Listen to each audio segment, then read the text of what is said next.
ولتكن منكم أمة يدعون إلى الخير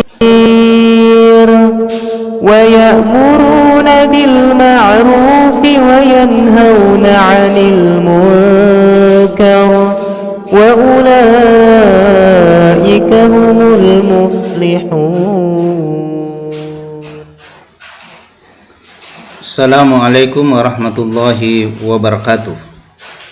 Alhamdulillahi rabbil alamin. Asyhadu an la ilaha illallah wahdahu la syarikalah wa asyhadu anna Muhammadan abduhu wa rasuluh. Allahumma shalli ala Muhammadin wa ala alihi wa ashabihi ajmain. Amma ba'd. Alhamdulillah, kita puji Allah Subhanahu wa Ta'ala. Pada kesempatan ini kita kembali bertemu pada kuliah Al-Islam Kemuhammadiyahan 1. Salam dan taslim kepada Nabiullah Muhammad sallallahu alaihi wasallam, Nabi yang senantiasa kita jadikan sebagai qudwah, sebagai contoh, sebagai suri tauladan di dalam kehidupan kita. Pada kesempatan ini, materi kita adalah tentang ijtihad.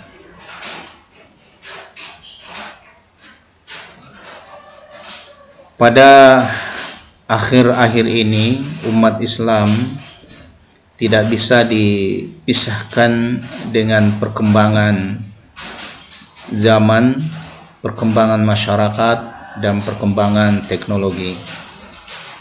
Banyak hal-hal yang terjadi sekarang ini itu belum pernah terjadi di zamannya Rasulullah sallallahu alaihi wasallam. Sehingga dalil-dalil untuk memutuskan apakah bisa dilakukan atau tidak bisa dilakukan itu terkadang tidak ditemukan,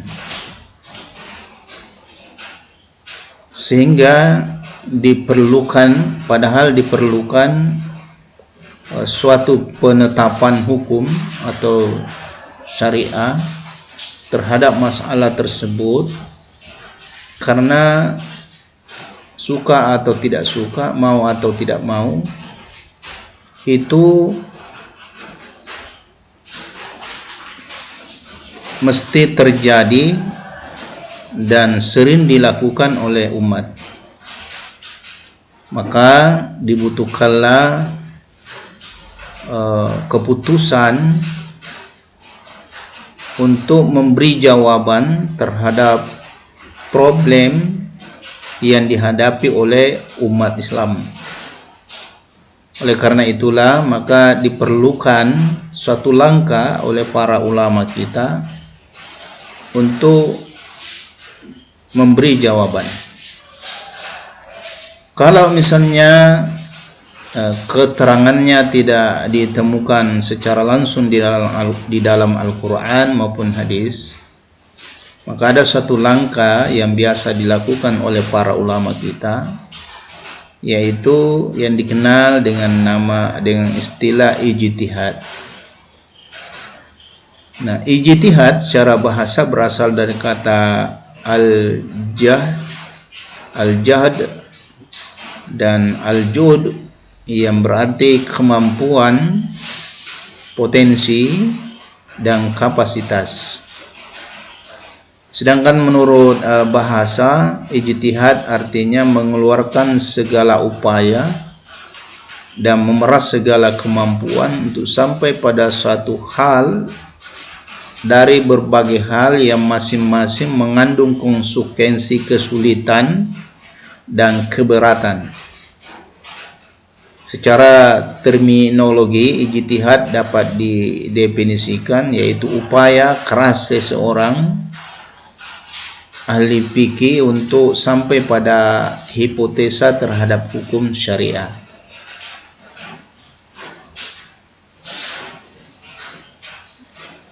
Nah, Arti ijtihad menurut istilah yang berlaku di kalangan ahli fikih adalah menggunakan segala kesanggupan dengan sungguh-sungguh untuk memperoleh hukum syara dari kitab Allah yaitu Al-Quran dan sunnah Rasulullah serta kaidah-kaidah syarat yang umum.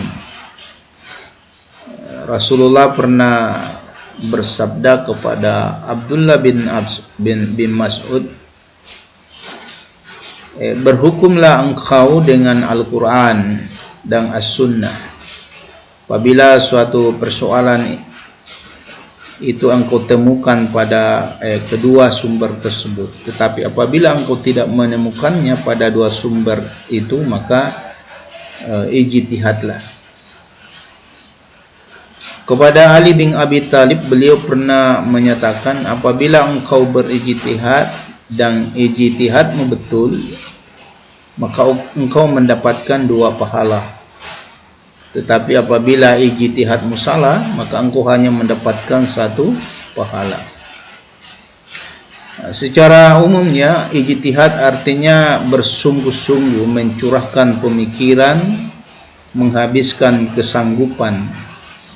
Sedangkan menurut istilah agama, ijtihad adalah mencurahkan kesanggupan yang ada dalam membahas atau menyelidiki suatu masalah untuk mendapatkan suatu hukum yang sulit, bertitik tolak kepada kitab dan sunnah Rasulullah Sallallahu Alaihi Wasallam. Nah, kapan ijtihad ini dilakukan? Yaitu ketika ada peristiwa-peristiwa yang ditunjuk oleh nas atau ketentuan-ketentuan dalil, kan tetapi hanya bersifat zanni, belum jelas ya. Dengan demikian masih memerlukan penafsiran atau pentakwilan. Yang kedua, peristiwa-peristiwa yang tidak ada nasnya sama sekali. Nah, peristiwa semacam ini dapat diijtihadkan dengan leluasa lantaran seorang mujtahid dalam menghadapinya itu bertujuan hendak menetapkan dengan perantaraan qiyas ya, istihsan ya, masalih, mursalah dan lain-lain. Kemudian yang terakhir, peristiwa-peristiwa yang sudah ada nasnya secara qat'i. Cara ini ditempuh oleh Umar bin Khattab. Beliau meneliti nas-nas tersebut tentang tujuan syar'i dalam mensyariatkan hukum, kemudian beliau menerapkan ijtihadnya pada peristiwa sekalipun sudah ada nasnya yang qat'i. Gimana hukumnya itu ijtihad? Dapat dikelompokkan menjadi 4 ya. Yang pertama fardu ain. Nah, fardu ain ini fardu ain untuk berijtihad apabila ada permasalahan yang menimpa dirinya dan jika ditanyakan tentang suatu permasalahan yang belum ada hukumnya.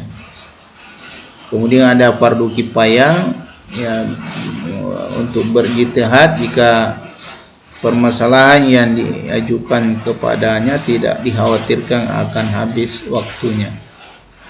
Kemudian ada sunnah apabila berijtihad terhadap permasalahan yang baru, baik ditanya maupun tidak.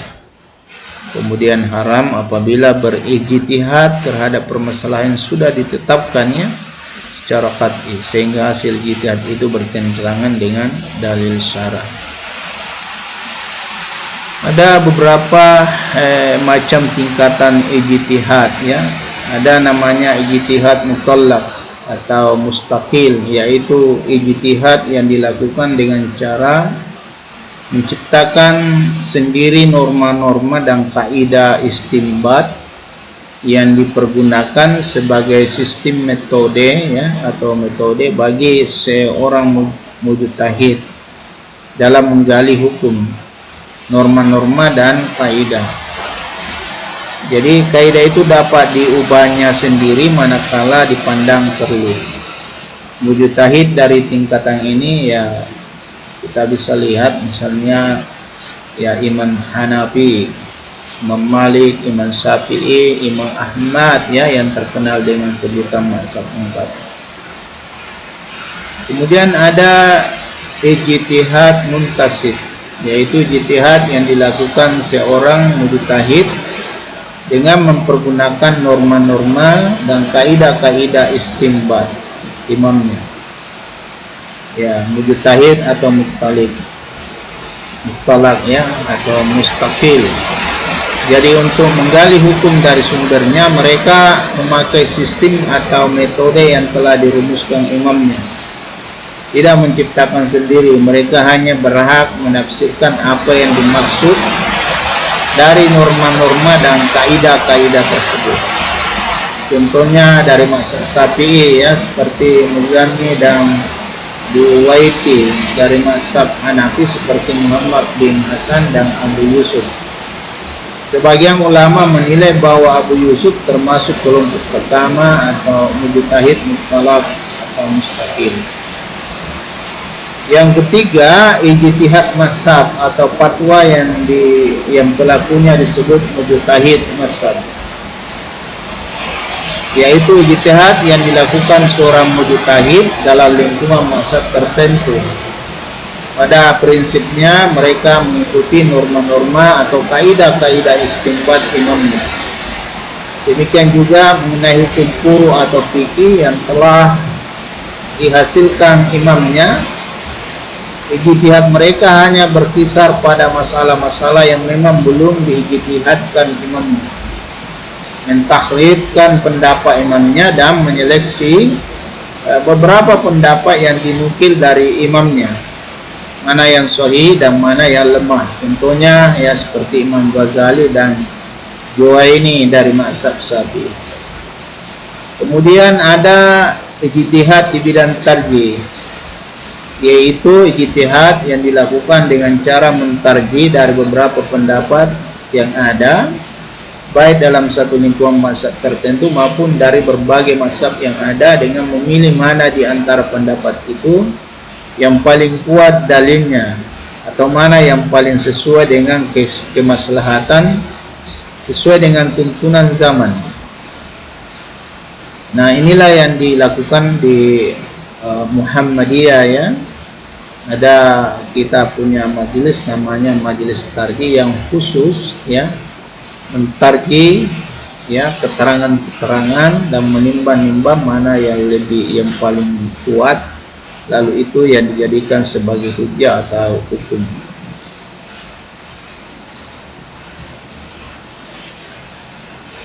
Ada beberapa persyaratannya.